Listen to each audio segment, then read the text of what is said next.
He graduated top of his class. 4.0 GPA, a prestigious degree hanging on his wall. By 35, he has a great job, a nice car, and absolutely nothing in his bank account. Meanwhile, his college roommate, average grades, no MBA, quietly built a $400,000 investment portfolio. Same city, same salary range, completely different outcome. So here's the question nobody is asking. Why do the smartest people in the room often end up the most broke? The answer has nothing to do with income, nothing to do with luck, and everything to do with one invisible psychological trap that high achievers fall into harder than anyone else. Stick with me, because what I'm about to show you will completely change how you think about money. Here's what most people believe. If you're smart, you'll figure out money. Work hard, earn more, and the wealth will follow naturally. And on the surface, that logic makes total sense. Schools reward intelligence. Companies reward performance. Society tells you that if you just earn enough, everything else will fall into place. But there's a brutal truth hiding underneath that story. Intelligence, the same intelligence that gets you promoted, that solves complex problems, that earns you respect at work, can actually work against you when it comes to building wealth. Because smart people don't just make mistakes. They make justified mistakes. And justified mistakes are the most expensive kind. Meet Alex, 28 years old. Software engineer in Austin, Texas. Making $95,000 a year. Alex is sharp. Alex is ambitious. And Alex has a very convincing reason for every financial decision he makes. He leases a $650 a month car, because as he puts it, image matters in my industry. He carries $8,000 in credit card debt, but it's fine, because I'm going to pay it off when I get my bonus. He hasn't started investing yet, because the market is too unpredictable right now. I'll wait for a better time. Every month, without fail, he upgrades something. Apartment, his wardrobe, gadgets, because each raise feels like permission to spend a little more. Alex isn't irresponsible. He's not reckless. He's doing what every smart, ambitious person around him is doing. And that's exactly the problem. Here's what's actually happening in Alex's head. And maybe yours too. There's a concept called lifestyle inflation. Every time your income goes up, your brain resets its baseline of normal. The $400 apartment that felt fine at 22 feels like a downgrade at 28.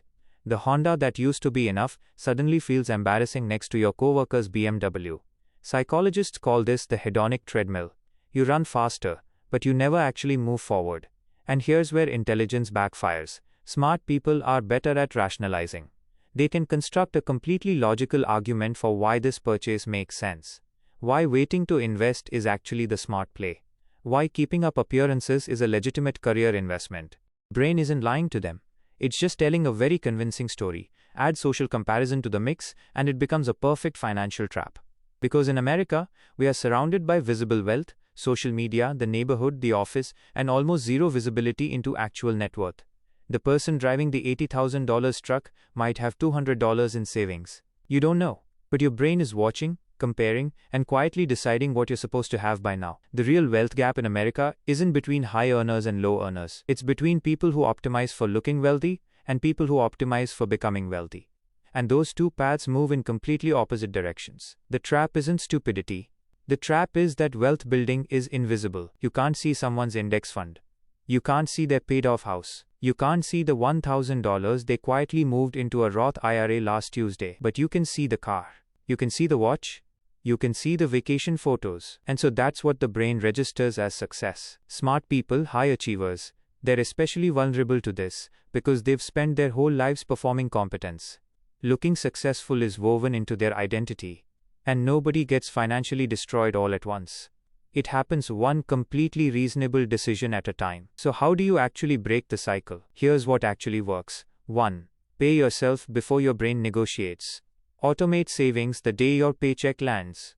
Not whatever's left at the end of the month, because nothing will be left. Make the future version of you the first person who gets paid. 2.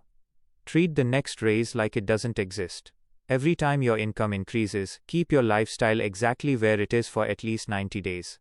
Let the surplus pile up before your brain resets its normal. 3. Stop comparing visible things. The cars, the vacations, the outfits. That's the performance.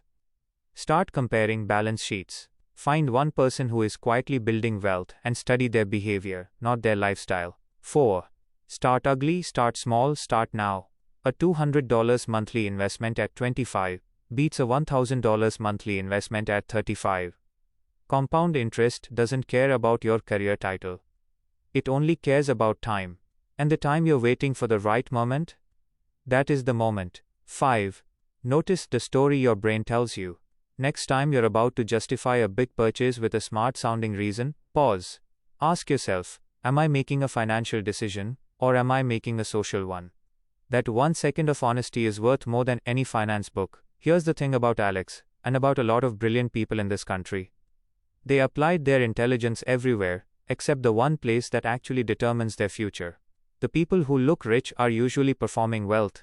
The people who are becoming rich are usually invisible.